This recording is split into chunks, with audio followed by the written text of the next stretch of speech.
The book is called Musings from a Small Island, and it kicks off with a scene from my very early childhood when I was staying with my grandparents, and I was awoken in the middle of the night by this hooting sound. And I went to the window, and it was a very dreamlike, surreal experience. And there was this gigantic, it certainly was to me, I was a little kid. I don't know how big it really was, but it looked humanoid. It was an owl, an albino horned owl, a great horned owl sitting right outside the window against a moon. And it was so strange that that is when in a way my artistic career began, because I was exposed to something that changed my perception, and I was aware that it was changing my perception, and my perception was being held in a way that it had never been held.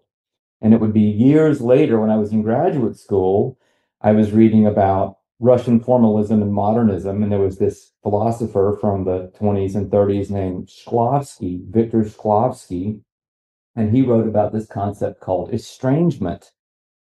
And for him, the work of art, if it was truly a work of art, would have this quality of estrangement, by which he meant it would make the act of perception longer and weirder so that it took it out of the normie mindset. And I had that experience very, very early on. And